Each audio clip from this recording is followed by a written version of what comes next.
Well, welcome to everyone. My name is Brooks Barrett. I'm the Environmental Justice Minister for the United Church of Christ, and we are excited to be hosting this webinar so that people throughout the life of our denomination can hear from some of the lead authors or advocates, as the case may be, of 5 resolutions that relate to environmental concerns. And so I will introduce each of the speakers as they speak.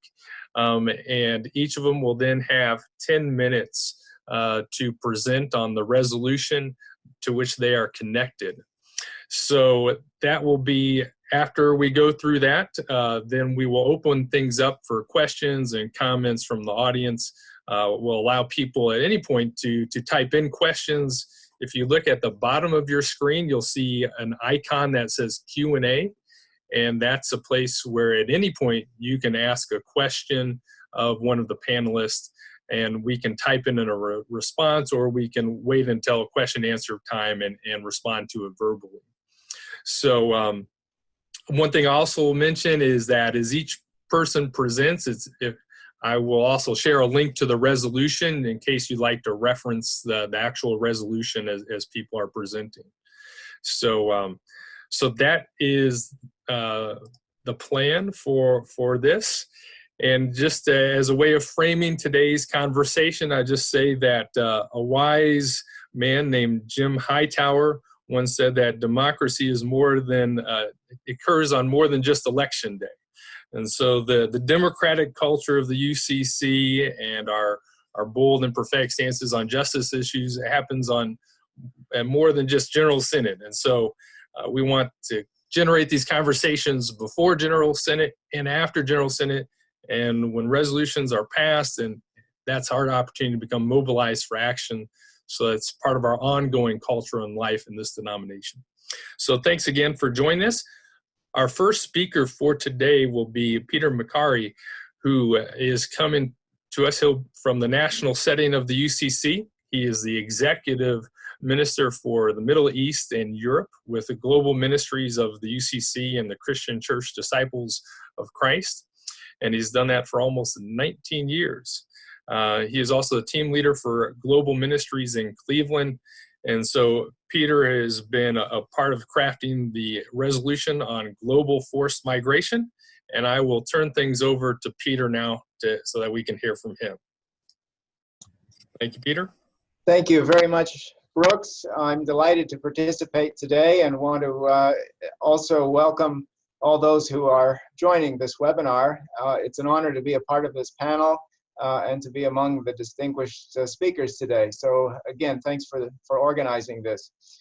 For the past few years, with the encouragement of our global partners, Global Ministries has given priority to 4 areas of broad and overarching critical importance in our engagement and in our advocacy, lifting those areas up for learning, prayer, and engagement. And those areas are interfaith relations, human trafficking, climate change, and refugees and migration. We have worked with our global partners and with colleagues in other ministries of both the UCC and the Christian Church Disciples of Christ on these priority areas. The issue of global forced migration, in a way, represents a convergence of all of these issues, as climate change, human trafficking, and interfaith relations are all, in some way, linked to the movement of people. As Brooks said, one of the ways to bring an issue to the collective attention of the whole church is through a resolution at General Synod. And this resolution, which is entitled Addressing the State of Global Forced Migration, is submitted to the Synod by the UCC board and was crafted by staff within Global Ministries and with input from other ministries as well. So I will be the proponent for this resolution in the committee and at Synod. We believe that this issue is timely for the debates and discussion, not only in the US context, but also throughout the world. In each of our global regions, and those include the regions I have responsibility for, the Middle East and Europe, as well as Southern Asia, East Asia and the Pacific, Latin America and the Caribbean, and Africa. In each of these regions, and by many of our global partners, we are involved in some way on this matter, whether that means experiencing the impact of forced migration, responding to the needs of those who are forced from their homes or countries, or trying to advocate for policies to improve the ways that the nations of the world address this issue, which is affecting more and more people each day. This resolution aims to draw attention to the global scale of the issue of forced migration, the impact on human beings, the variety of causes, the responses and engagement of many of our partners around the world, and the discriminatory attitudes that are present in the discourse. Migration, displacement, and exile are permanent features in human history. The biblical texts are full of examples of stories of people, families, and communities that have crossed borders, including Jesus and the Holy Family, who escaped Herod's order to massacre all firstborn males. Today, according to the United Nations High Commission on Refugees, there are almost 70 million people who have been forcibly displaced from their homes, the largest number in recorded history. The number of people forced from their homes, either displaced within their own countries and unable to return home, or beyond their countries of origin, is on the increase. And causes for global forced migration include war, violence, persecution, climate change, drought and famine, impoverishment, exploitation, and the legacies of colonialism. A most significant portion of those who are displaced are from and remain in the global south, in developing countries who already have few resources to provide for their own citizens, let alone new arrivals. Countries in the global north, including Europe and the United States, have collaborated with countries to keep migrants and refugees out, often offering incentives in the form of foreign aid in order to do so, even as the global north has benefited economically from the countries that people are fleeing. Such realities have contributed to policies of protectionism and closed borders, and attitudes are defined by dichotomies of us and them, which draw on racism, xenophobia, and religious exclusion, perhaps especially singling out Muslims, but not only Muslims.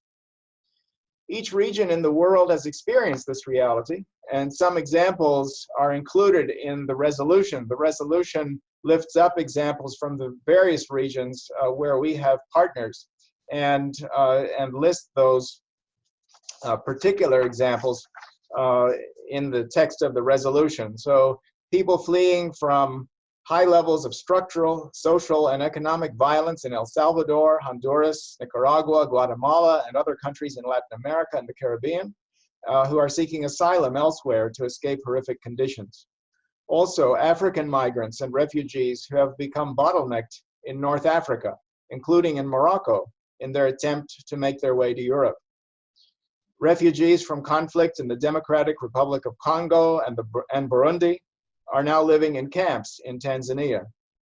Syrian and Iraqi displaced persons and refugees who have escaped war and conflict now are located throughout the Middle East and in Europe. Generations of Palestinian refugees are displaced and dispossessed from their homes and property following wars in 1948 and 1967 throughout the Middle East and beyond. People from Southern Asia, where millions are forced to migrate and are trafficked and pushed into various forms of slavery. And people at risk from climate change in the Pacific Islands, including the island nation of Tuvalu, where rising sea levels threaten to flood and eventually eliminate whole island countries. This resolution calls for the United Church of Christ to affirm a vision of God's family that is all-inclusive, accepting, and welcoming, recognizing the dignity of every human being, and rejects the divisive discourse of fear, xenophobia, bigotry, and racism that pervades the discourse on global forced migration. It also calls upon members of the church to take the matter seriously, to pray and learn about the current state of forced migration in the world, using resources made available through the church, and urges members of the UCC to participate in various ways to address the state of global forced migration, including supporting our denominational partners around the world who are responding to the needs of displaced people, whether they're refugees, migrants, internally displaced, or asylum seekers, through global ministries and One Great Hour of Sharing, through engagement in refugee resettlement programs in this country, through advocacy for the rights of refugees everywhere based on international conventions, such as the Convention relating to the status of refugees of 1951, and for Palestinian refugees, specifically as stipulated in UN Resolution 194. Often Palestinian refugees are left out of the discussion on global forced migration, but should be included in that discussion. We also encourage advocacy on action on issues of economic justice, climate justice, and immigration justice, and also efforts to dismantle racism, to learn about different cultures and religions, including Islam, and to counter any form of discrimination, bigotry, and xenophobia when encountered. And we also, in this resolution, call upon the US administration and Congress to take the issue of global forced migration seriously, leaving behind partisan discourse and promoting actively the principles of the United Nations Global Compact for safe, orderly, and regular migration. And finally, for UCC members and settings to advocate for the US to work with the global community toward these various goals. Walls, exclusion, and paying other countries off are not viable solutions to the reality of people having been forced from their homes, cities and towns, and countries. The global community needs to address this issue comprehensively and not simply ignore it or its root causes. We must also work to counter exclusionary, bigoted, and racist discourse that has been invoked in these discussions. And remember that we are not dealing with categories or statistics, but real people with hopes, aspirations, and dreams. In conclusion, a parallel resolution has already been approved by the Disciples General Board and will be considered at the Disciples General Assembly in July.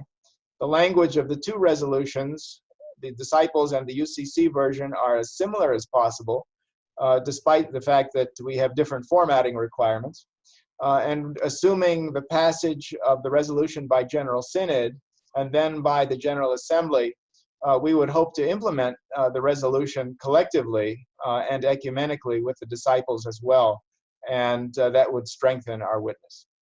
So I invite you to read and study this resolution. You can be in contact with me anytime between now and Synod or at Synod. And if you have questions today, I'm happy to take those as well. And once again, thank you very much, Brooks, for this opportunity. Great, terrific, Peter. And just as a reminder to audience, we will do questions and answers at the end of all 5 presentations. Now we will transition to our next presenter. We have Jim Antold, author of Climate Church, Climate World, a retired conference minister for Massachusetts. So he retired last July there. He now serves as special advisor on climate justice to the general minister and president of the UCC. And he will be speaking to us about a resolution entitled Let Justice Roll Down, declaring support for the Green New Deal and affirming the intersectionality of climate justice with all justice issues. Jim, the floor is yours. Well, the first thing I want to say is I wanted to be sure the title of this resolution got the award for the longest title of any resolution passed by the UCC. It's been submitted by the Vermont Conference, the Pacific Northwest Conference, the New York Conference, and the New Haven Association of the Connecticut Conference. I think there's some other entities of the UCC that are seeking to endorse it prior to Synod. First, let me say a word about the Green New Deal resolution itself. That is HR 109, and in a moment I'll get to our UCC resolution.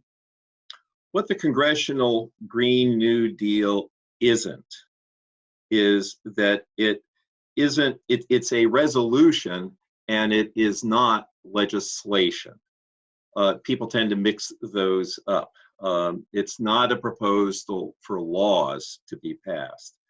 What it is that it marks the first time that Congress has been presented with an opportunity to act on climate change by taking a vote that recognizes the scope of the challenge, the urgency of the crisis, the intersectionality of the numerous justice issues that are amplified by climate change, The opportunity to act on climate in a way that also addresses racial injustice, economic injustice, and the need to create clean, healthful, and family-supporting jobs that heal our planet, and the opportunity to deploy solutions that address all of these moral challenges. And again, just to be clear, while the Green New Deal resolution is a declaration of aspirational commitment, it's not legislation. So now I want to offer 3 reasons why the UCC should endorse the Green New Deal. First, because the Green New Deal addresses the intersectionality of several of the most important justice issues the UCC has been committed to for decades. It demands that the federal government address the injustice of climate change in a way that also tackles the systemic injustices that disproportionately affect vulnerable and frontline communities, including racial injustice, economic injustice, and the need to create clean, healthful, and family-supporting jobs that heal our planet. The second reason why is that the Green New Deal acknowledges the necessity of assuming moral responsibility for intergenerational harm caused by the failure to act on climate change and the urgency of taking action on a comprehensive scale to reduce the catastrophic future generations will inherit. And third, the Green New Deal offers tangible hope in the face of threats that day by day are becoming more and more real for more and more people in the US and throughout the world. Or to put it another way, it's up to us to transform these threats into opportunities to create fair-paying jobs, secure clean air and water, redress manifestations of environmental racism, and pursue a just transition to clean and renewable energy. And we can do this. So, how will the UCC take action on this endorsement? And here I'm essentially explicating what is the be it resolved portions of the resolution. The resolution declares that the whole of the church accepts the moral responsibility that comes with living at such a time as this. And we accept that moral responsibility by undertaking the following actions. First, standing up for science and continuing to learn from new science. Second, discussing climate change with increasing frequency at church, at home, at work, and in our social encounters. Third, telling others that we already have all the technology we need to achieve the goals of the Green New Deal. Fourth, incorporating into our worship life and community leadership an awareness of climate change, its consequences, especially for vulnerable and frontline communities, and the opportunities we still have to make the changes science says we must and technology says we can. Fifth, helping our communities to be more prepared for extreme weather events and to become more resilient. Six, lifting up the reality that millions of people, regardless of their political affiliation or allegiance, support the Green New Deal. Seventh, paying attention and engaging federal, state, and local agencies as advocates for policies and legislation that advance the goals of the Green New Deal, including its commitment to address systemic injustice that disproportionately affects frontline and vulnerable communities. And finally, advocating for a just transition for all those workers and communities most dependent on fossil fuel energy so that they also have opportunities for clean, healthful, and family-supporting jobs that heal our planet. If this resolution passes, the UCC would be the first national denomination to endorse the Green New Deal. In this way, this vote would become yet another example of our UCC motto that many of us like to remind people of. We're not radical, we're just early.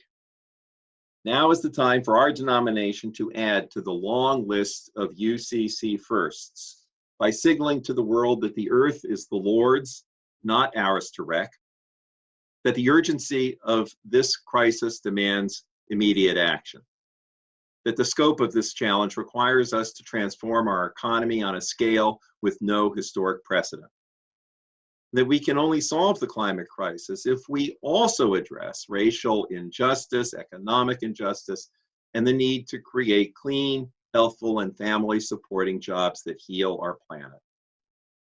That we already have at our disposal all the solutions we need to address all of these moral challenges. Yes, the Green New Deal is aspirational, but who among us does not share the aspirations of our children and grandchildren to extinguish the fire that is now consuming the world into which we were born? We can do this, and we will. That's it.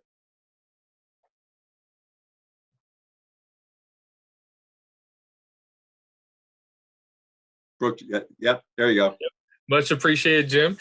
And we will now transition to our second Jim, Jim Martin. And if you'll note, I will be doing the PowerPoint slides for Jim, and I'll unmute Jim here.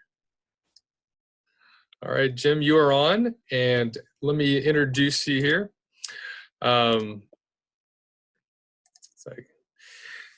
Jim is the author of a resolution on support for the Energy Innovation and Carbon Dividend Act of 2019, submitted initially by Irvine United Congregational Church in Irvine, California, along with a number of other churches. Jim is a Doctor of Science from George Washington University. He has a Master in Engineering degrees from MIT.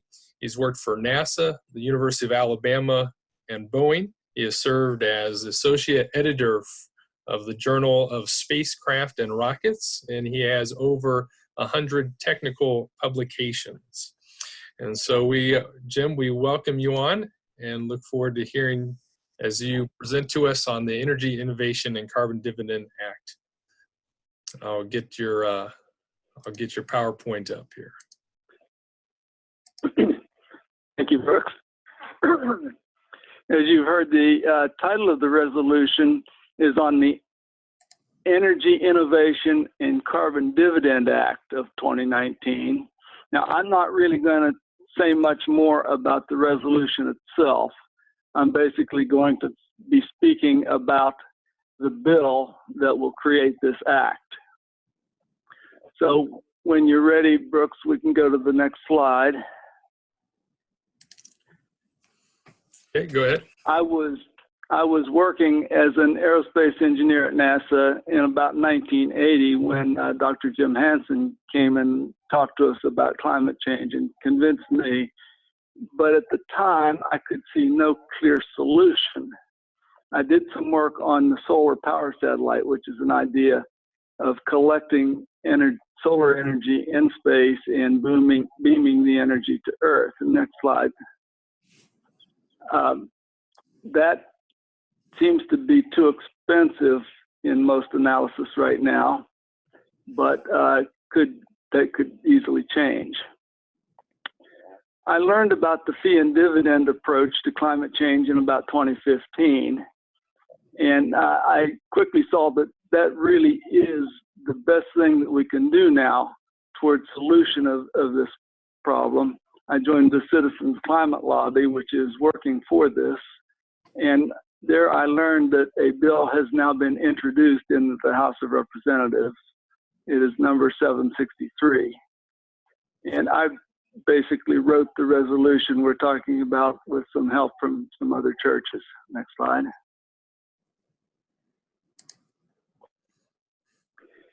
The phrase that I urge you to remember is eggs for breakfast. This really has nothing to do with what you eat in the morning, but it has to do with the letters E, G, G, and BR. The E in eggs for breakfast stands for the word effective, and this bill will be effective in reducing our use of fossil carbon. Now, how this works is a little complicated, but think of it this way. When you go down to the gas station and buy a gallon of gasoline, you pay for the cost of providing the gasoline to you, but you pay nothing for what comes out the exhaust of your car. And there is a cost for that. And that's really what we've learned through the studies of climate change. And when we adjust the price of the fossil carbon to account for the cost of pollution that comes out the other end when we use it, then we will get a different solution in terms of supply and demand. And economists understand this, and some very important conservative economists have advocated for the fee and dividend approach. And just about all economists understand that adding a price to carbon is the most effective way to reduce our fossil carbon use. Now, the next part of the bill that I want to talk about is the fee, is the dividend. We make the total act revenue neutral, which is the last R in the list of letters. It's revenue neutral because we give back the money collected by the fees as a dividend given back equally to people not related to how much carbon they use. That way, everybody has the incentive to reduce their fossil carbon use from the fee, and yet has the dividend to help them to pay this additional cost, whether they reduce or not. Now, one of the important aspects of being revenue neutral is that it makes it more likely that we will get bipartisan support. And in fact, this bill does have bipartisan support. There are a list of representatives that have already declared they're supporting it, including one Republican and quite a few Democrats. There are many Republicans who have sympathy for this approach and find that it's probably the one that they could accept. Now let's go back to the good for people line at the top. The first part of this that I wanted to talk about is that everybody is going to breathe easier because we're getting rid of a lot of pollution. So that's good for people. But the more important thing that you may not understand is that the people who are at the bottom of the economic rung, the poorest people, actually will get more back in their dividend than the additional costs because of the fees, which will, of course, increase prices for anything that uses fossil carbon. The next thing is the middle class people come out about even in this. We've actually done simulation studies to show what would happen when we adopt such an act. And most middle class people will get about as much back in the dividend as their increased cost. There are some people at the upper end, the wealthier people, who will pay more for their carbon fee additional costs than they will get back in the dividend. But those people are the people who are most able to do something about the carbon that they're using. They're most able to change their habits, their resources, and therefore reduce the cost. The next item on this is that it's good for the economy. Some people would be surprised at this. Some people say that solving climate change is actually going to be bad for the economy. But when we do this approach, we find through simulations that it actually stimulates the economy and creates additional jobs. Now, part of the reason for this is that the poor people who come out ahead spend that money more than the rich people who come out somewhat lesser for this scheme. Now, I would like to mention there are a couple of aspects of the bill that have been brought up that don't seem to be what we'd like to do. And one of them has to do with limits on laws that would restrict use of fossil carbon. In trying to make this bill bipartisan, there have been some trade-offs made, and one of those is that during the first 10 years, there will be a moratorium on additional limitations on use of fossil carbon, but these are subject to 40% reduction in fossil carbon use in the next 10 years. If that happens, we don't have additional limits. If it doesn't happen, then we can have additional limits added. Another aspect that people have mentioned is with regard to agriculture, and there is something in this bill with regard to agriculture. In order to understand this, we have to really understand the difference between fossil carbon and the normal carbon cycle. Every day throughout the world, as long as the world has been around with green things growing and animals, there has been carbon taken out of the atmosphere by photosynthesis, by everything green, and put back in as those hydrocarbon compounds decompose, whether it's through the use of natural decay or animals. And we don't want to change that. That's going to happen. It really can't be changed.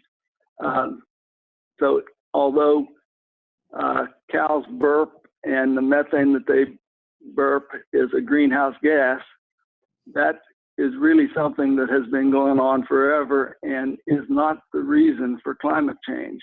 Climate change is because of the fossil carbon that humans have taken out of the ground and caused an increase in the carbon in the atmosphere. So with that, I think I'll stop and let you ask questions later. Great, thank you for that presentation, Jim. And we will have questions later. We'll now transition to our next presenter, which is Kathy Brown, whose resolution is on styrofoam use. And I'm aware that I because I was sharing PowerPoint slides, I got behind on sharing links to the resolution. So I'll catch up with that in a second. But Kathy Brown is a member of Trinity UCC in Waynesboro, Pennsylvania. She retired from the Fairfax County Public Schools in Virginia in 2015. And she and her husband, Jay, currently raise alpacas in Waynesboro. Kathy credits her grandmother with instilling her love of nature. Kathy, if you would take things away. I will. So I have to say I'm a little intimidated by all of the wonderful credentials of the other members of the panel. I am just a regular person who loves nature. My grandmother lived in California and we spent a lot of time at the beach, and I love the ocean. And a couple of years ago, our pastor, the Reverend Bruce Druckenmiller at Trinity UCC in Waynesboro, asked for some help in writing a resolution for our church to avoid the use of styrofoam. And I, as a retired librarian, middle school and elementary, I volunteered to help, ended up writing a lot of it. The resolution was accepted last summer by the Penn Central Conference. It was overwhelmingly approved. And so with the help of Libby Lozer and Gail Landers and Bill Lockstead and some others from the Penn Central Conference, I am really happy to talk with you today about the resolution regarding the use of plastic foam, which we know as styrofoam. In the first chapter of Genesis, God says, "Let the waters under the sky be gathered together into one place, and let the dry land appear. And it was so.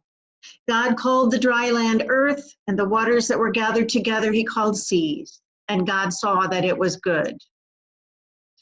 And God said, let the waters bring forth swarms of living creatures, and let birds fly above the earth across the dome of the sky.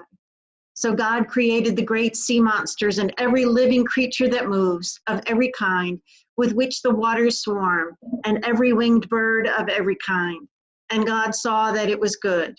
God blessed them, saying, be fruitful and multiply, and fill the waters in the seas, and let birds multiply on the earth.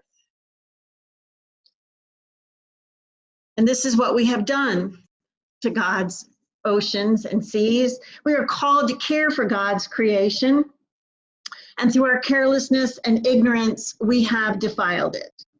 In years past, we were ignorant of the hazards that are presented by the manufacture and use of certain plastics.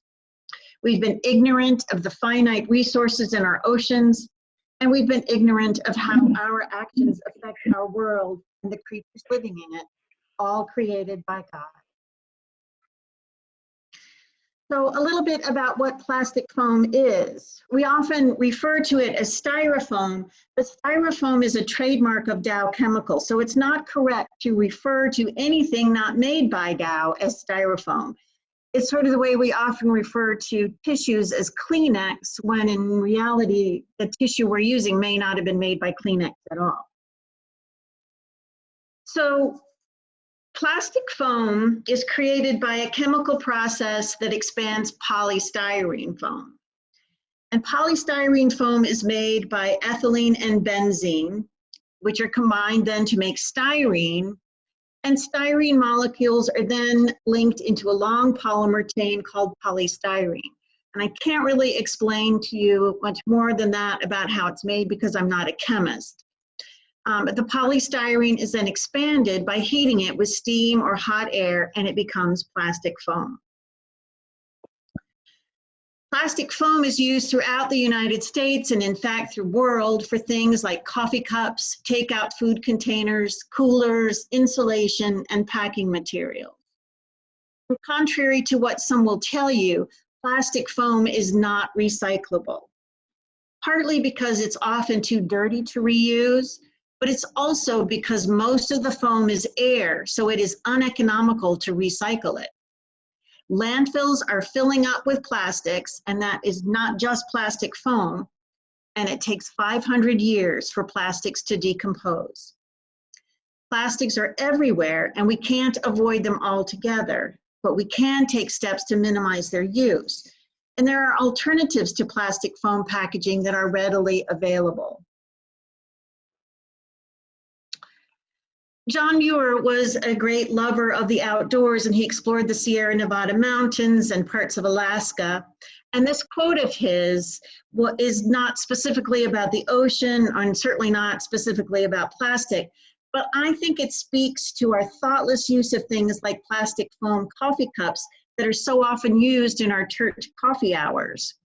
When one tugs at a single thing in nature, he finds it attached to the rest of the world. And I think that that is so true. So your plastic coffee cup, it's lightweight, and when you throw it away, if it should escape into the waterways, it floats easily into the storm drains and then creeks and rivers, and ultimately it ends up in the ocean. Plastic from urban runoff is the primary source of ocean debris worldwide. And in 2006, the United Nations estimated that there were 46,000 pieces of plastic, again, not just plastic foam, floating in every square mile of the ocean. Current estimates say that the Great Pacific Garbage Patch is now twice the size of Texas, but it could be much larger because the garbage patches collect in gyres, and those are circulating ocean currents. And that means that there's garbage within the gyre, not just on the surface of the ocean. As plastics enter the waterways, they break down into smaller and smaller parts that are called microplastics as they move into and through the oceans. The microplastics themselves look like food to many sea creatures, and as they are eaten, they cause the animals to starve. Some develop obstructions in their GI tracts, which is a painful and slow death. But aside from the mechanical effects of ingesting microplastics, there are also the chemical ones. Styrene is now considered a possible human carcinogen by the World Health Organization. It also seems to mimic estrogen, and it causes reproductive irregularities, including birth defects. As animals ingest these chemicals, they're stored in their tissues, and they may ultimately be consumed by humans. I think it's also interesting to note that as the plastics break down, their surface area actually increases. And so algae and other nutrients will adhere to those plastics, which makes them even more appetizing to the animals that are eating them. So many people enjoy eating seafood, and the American Heart Association recommends fish as part of a healthy diet. But we in the first world tend to forget that there are people in the world who depend on the ocean for their livelihood and food. In fact, seafood makes up 90% of protein in some diets around the world. And we have to consider the effects that our trash has on these people. A 1998 study of beach debris found plastic foam to be the second most abundant form in Orange County, California. And in the 20 years since then, how much more beach debris is present? 36 years ago, 100% of human fatty tissue samples had measurable levels of styrene. And how much more styrene have we ingested since 1982? The effects of exposure to styrene include headaches, fatigue, dizziness, confusion, drowsiness, malaise, and difficulty concentrating. The World Health Organization has listed styrene as a probable human carcinogen.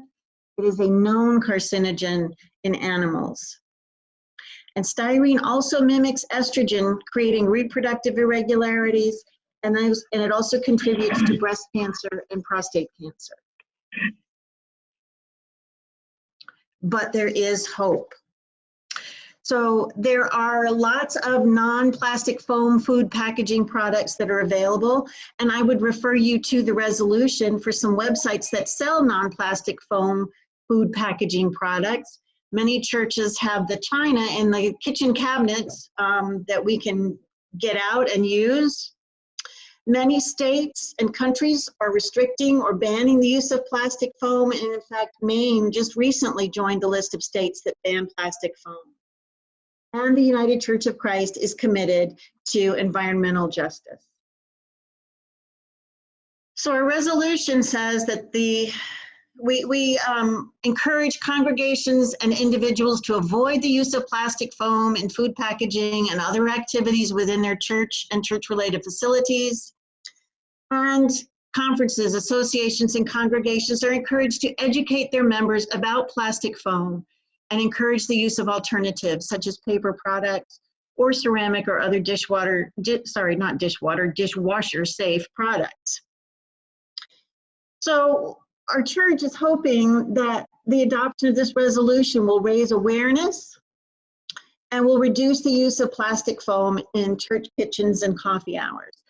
And I have found personally, since I wrote this resolution, that I am much more aware of the containers that I'm using and much more willing to ask restaurants and other establishments to switch from using plastic foam containers. I'm much better about bringing my own containers and not using single-use plastics like straws and plastic utensils and foam coffee cups.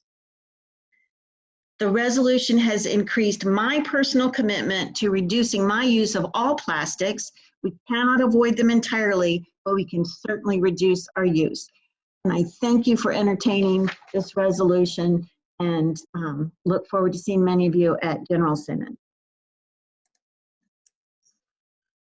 Terrific. Thank you, Kathy, for that presentation. And now we will transition to our last panelist and presentation of today. Joe Skerrick attends St. John's UCC in Madeline Island, Wisconsin, where his partner Rachel is the pastor. He is a writer and social justice activist. In particular, he is an advocate for the elimination of nuclear weapons. He'll be presenting to us on a resolution calling on the United States to pull back from the brink and prevent nuclear war. Joe, go ahead. Great, thank you. So glad to be with you here today. Am I showing up? I see you. Yep. Okay. I don't see And I want to say first off that I am here in lieu of the author of this resolution, who is undergoing some medical treatment. And so I'm helping out. This resolution was originated with 6 congregations, 4 in Massachusetts, Northampton, West Covington, Ashfield, Hydenville, in Princeton, New Jersey, and in Sarasota, Florida. So I'm going to bring up some slides that I have prepared. As Brooks said, the resolution is calling for the United States to pull back from the brink and prevent nuclear war. I provided my contact information here, and they'll also appear on the last slide. I would welcome contact by anyone who has questions and would like to get into details about this resolution.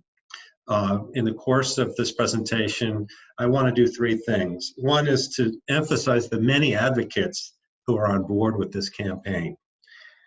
I want to show you some of the key elements of the resolution and how they relate to what's happening in government right now.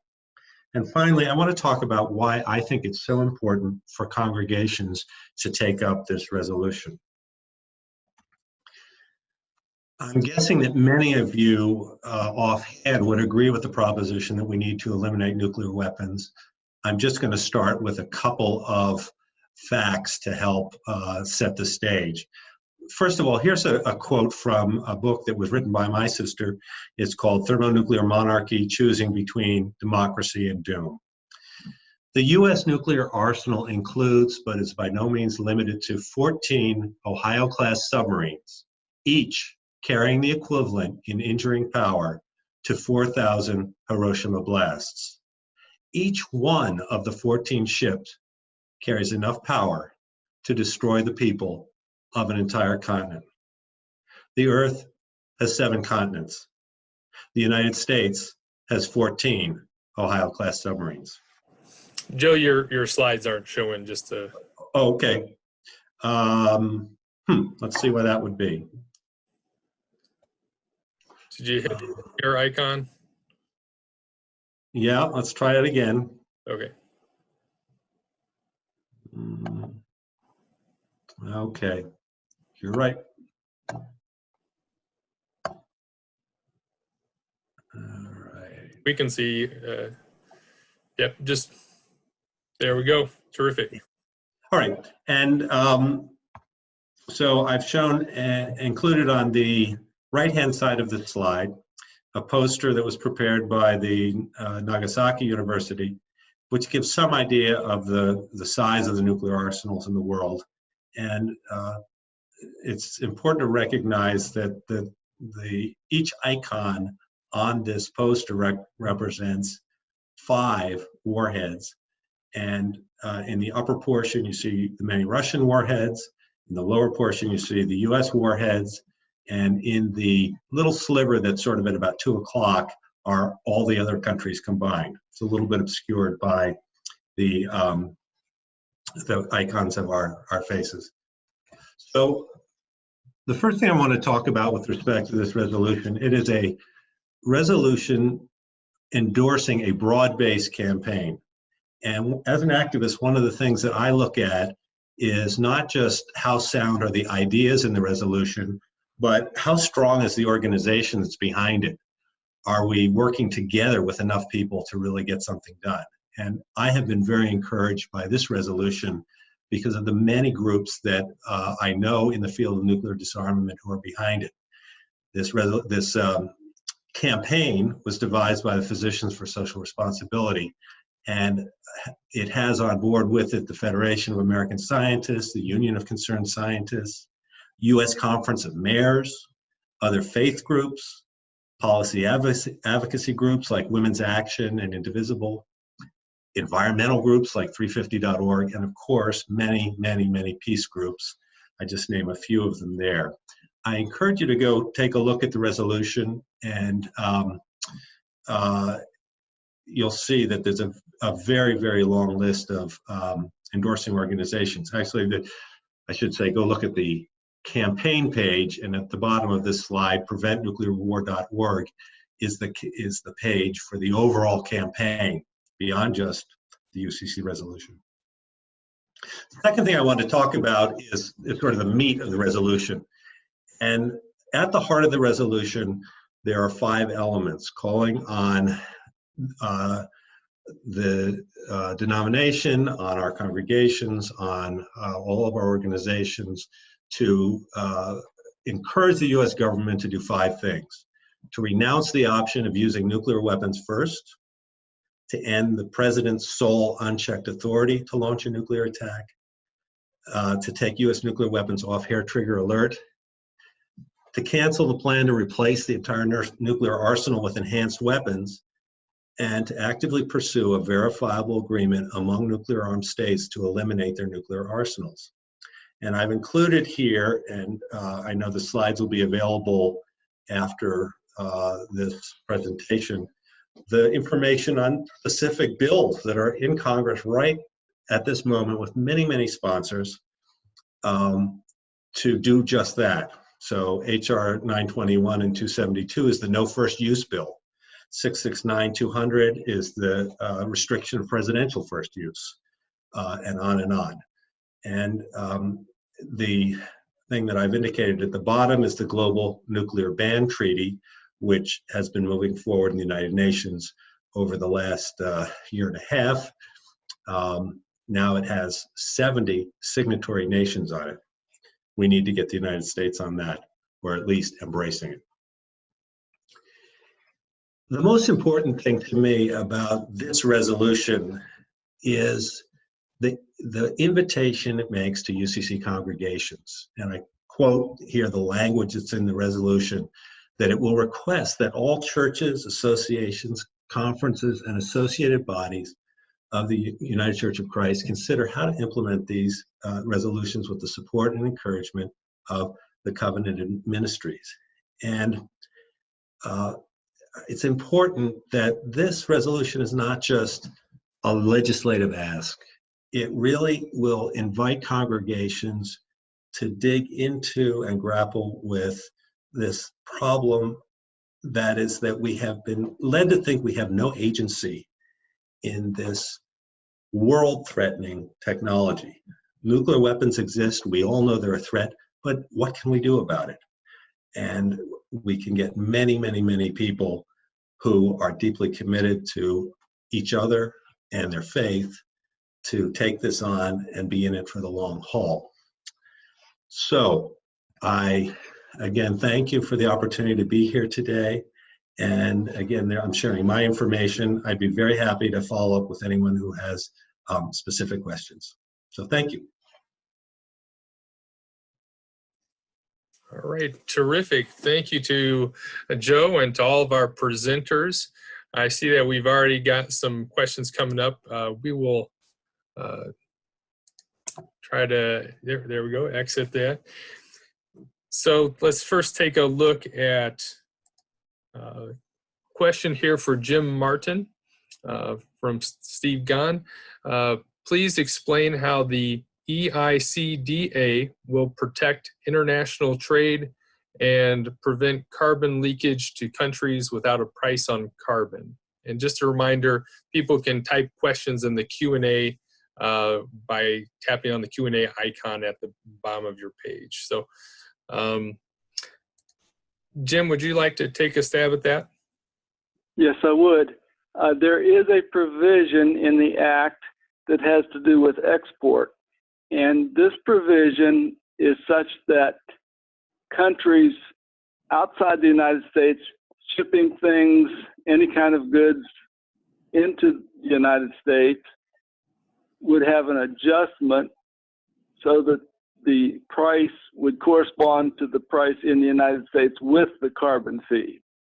Now, there's also a rebate so that people sending goods from the United States who have paid a carbon fee shipping outside the United States would get a rebate so that they would then not be penalized by paying a fee and trying to compete with goods that don't pay a fee. So this export adjustment would make it so that trade continues to be the same in the future as it is now with regard to the fossil carbon fee. Now, in addition, we believe that the economic growth in the United States will be such that other countries will see the benefit of this approach. Many countries have already done things to help reduce their carbon use, but have not used this approach because either they didn't know about it or they had some other ideas. And once we see this being used successfully here, we believe it will be used very quickly by many other countries throughout the world. Thank you, Jim. We'll have another question or comment for you in a second, but to mix things up, I'm going to turn to Joe to address a comment that was put in the chat box. Don Thompson writes, "For our own national security, it's short-sighted to eliminate nuclear weapons from our arsenal unless all other countries also eliminate their nuclear weapons. As much as I don't like the idea of mutual assured destruction, MAD, it has worked to prevent another world war." Any comments or responses to that, Joe? Well, I'll make three comments, and Don, thanks very much for this, and I'd welcome the opportunity to discuss it at length with you. I'm going to try to make a quick response. First of all, what I think is really brilliant about this Back from the Brink campaign is it is a graded or progressive set of steps. And so really the first step is the prohibition on presidential first use of nuclear weapons. And in fact, the Senate held hearings on this very question at the end of 2017. And logically, once you do that, then you go to the question of first use. And then once you do that, you go to the question of our ground-based missiles. And then once you do that, you see, and there's a set of steps to backing off. So that is one of the real values of the congregation studying this, because there's a bit to learn in order to be really fully participatory citizens on this. The second thing that I would say to respond is the following. It is very true that the basis of the creation of nuclear weapons was a hope to prevent another war. And I think we have to understand that the scientists who are involved with that believe that as an article of faith. And one of the big problems with nuclear weapons has to do with risk. The risk that they will be used. People often say they haven't been used against another nation for 70 years. Therefore, we don't have to worry that they'll be used. But actually, that's a misjudgment about risk. It's very, very hard to deal with a risk that is so huge that if it ever happens, we won't get a second chance. So I would just put those couple of things forward. And again, this is why it will be so valuable for congregations to take this up and get into the many, many difficult issues related to it. All right. Thank you, Joe. And I'm going to go back to Jim Martin here just to make sure we covered all the basics. Marion mentions just to say that the basic premise of the bill, which is to charge $15 per ton of carbon dioxide emitted the first year increasing the following years, and the fees being returned as dividends to families. And then there'll be border adjustments so companies cannot buy the energy cheaper from foreign sources. Is that the correct and accurate summation, Jim? Anything further you want to make sure we know about the basics? Yes, the calculation of the fee is based on what we call carbon dioxide equivalent. Now, certain gases in the atmosphere are more dangerous than carbon dioxide, although there are much less of them around, so they don't turn out to be the most important, but they still are quite dangerous. And therefore, in calculating the fee, there is an adjustment for changes from carbon dioxide to other greenhouse gases. So the price, $15, is based on per ton of carbon dioxide equivalent. And then there's an additional $10 added each year. And what happens is, you know, you start low and you see that it's working, and over time, people see that this increase is coming more and more each year, so they start planning ahead and start making changes in their lifestyles, changes in the way they build buildings and build cars and so forth, so that in the future, as the dividends get higher, they're ready to live with them. And Jim, and we have one kind of follow-up question, which from Don, specifically, how will the carbon fee be returned to families? You know, I haven't really gotten into the details of that, but it's basically equally among all the people, except there is an adjustment for children. A family that has one child will get an extra half unit. If there's two parents, they'll get the 2 units of fee returned dividend, and one child would get a half unit. A second child would also get a half unit, but additional children would not get additional dividends. And Jim, we have a comment in the chat box from Marion that says that the fee would be given to families by check or direct deposit from the government, as is done now with Social Security. So, I'll see if I can find just a link on that. But thanks. I do want to kind of raise one question for all the panelists to play on both a comment from Joe and a response from Jim Antal, which pertains to, Joe, your comment about the importance of realizing our agency. And so I'd like to kind of, offer that up as something to spur comments from each of our panelists on how can we best make use of our agency. Let's say the ideal situation is that the resolution that you have supported passes with, flying colors. What would you then like to see in terms of how people exercise their agency in relationship to your resolution? Anyone like to comment on that? I'll jump in. I can. I think your question, first, it does pertain to all of our resolutions, and it offers insight as to why this is a first ever kind of a gathering of multiple resolution comments prior to Synod. And the issue of agency is absolutely critical. Essentially,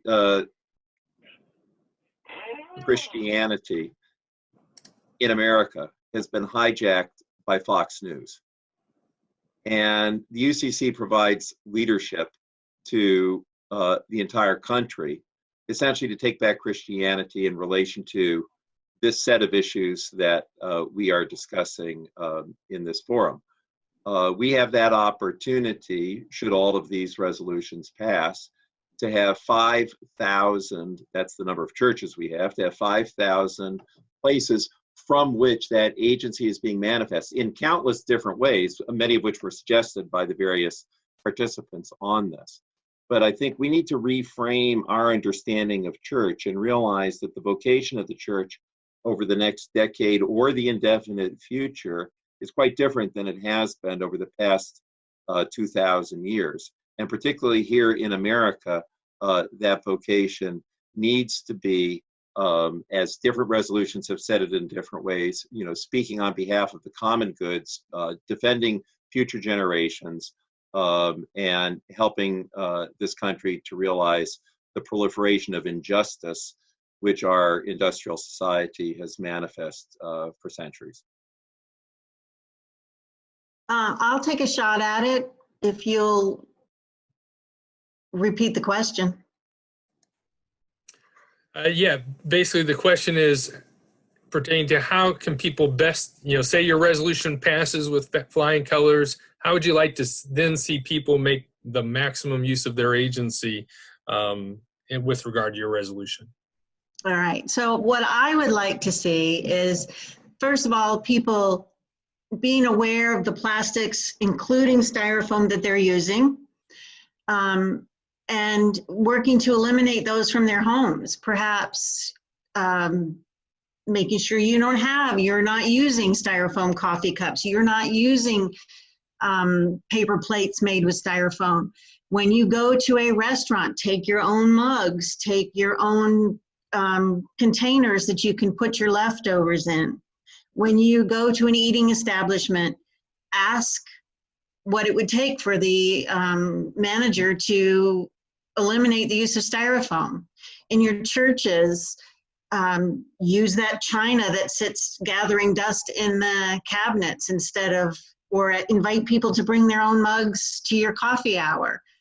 Work with people that use your church so that they are aware and not use styrofoam.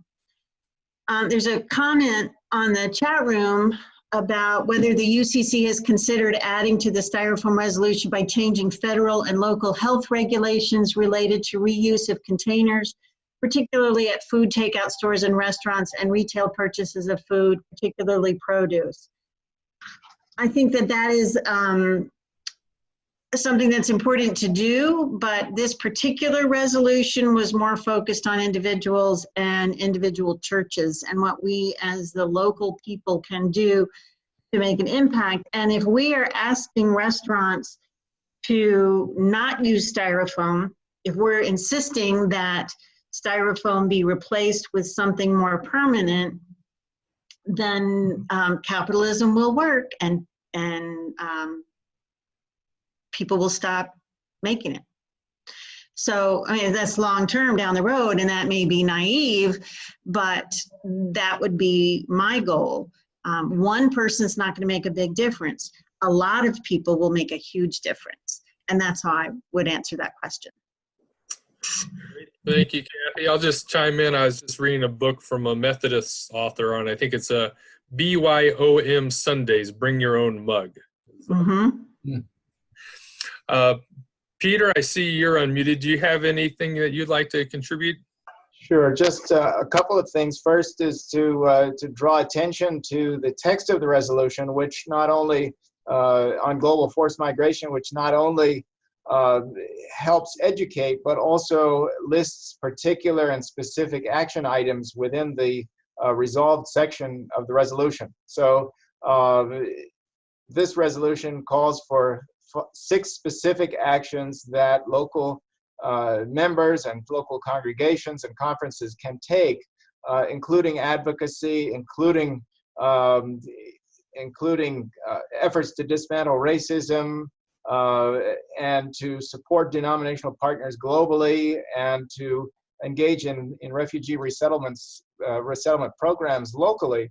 But in addition to those, which I would urge all of our listeners to read, I would simply lift up that this resolution also points to the interconnectedness of injustice through its systems. And the various issues that we're talking about are all related.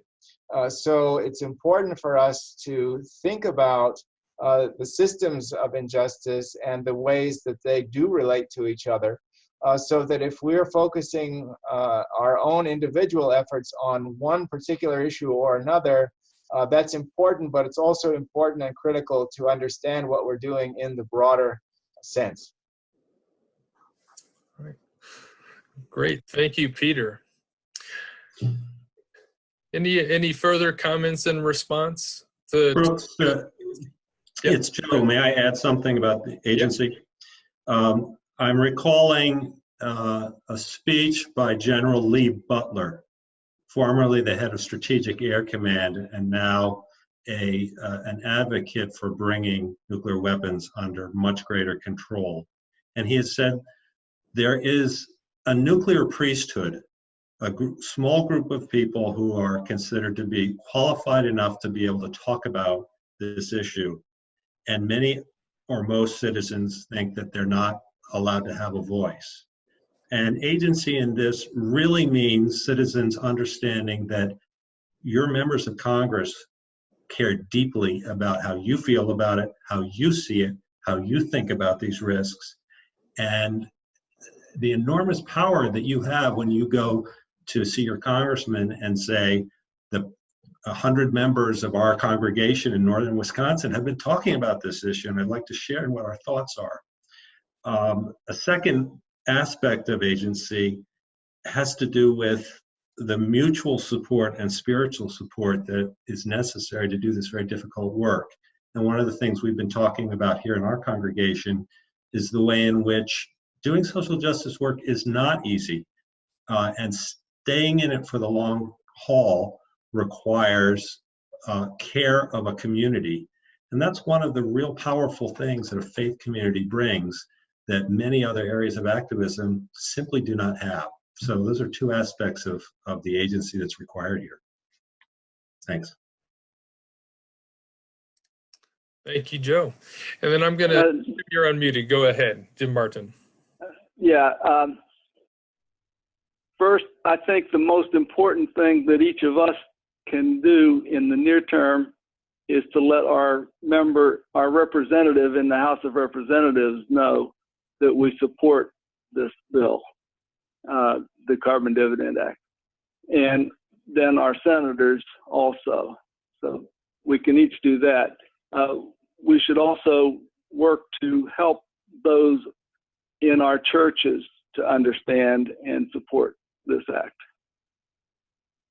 And finally, I'd like to mention something related to what Kathy was talking about. If we've passed this bill and we see that the fee and dividend works properly, as we suspect it will for fossil carbon, the same approach can also be used for other forms of pollution, including plastics.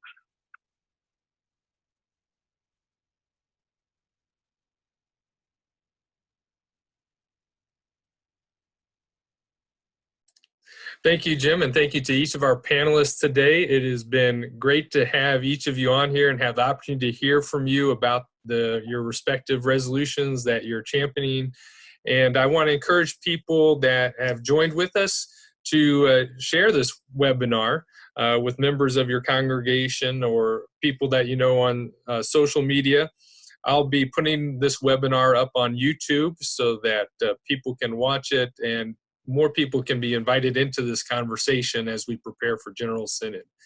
So thanks again to our panelists. I'll give you a round of applause on behalf of everybody in the audience. You each were terrific and gave us a well-informed presentation. So thanks a lot. And thank you to you for putting it all together. Yeah, thank you, Kathy. Thanks. All right. And I'll be sending out the YouTube link via email to everybody. All right. Thanks a lot, everyone.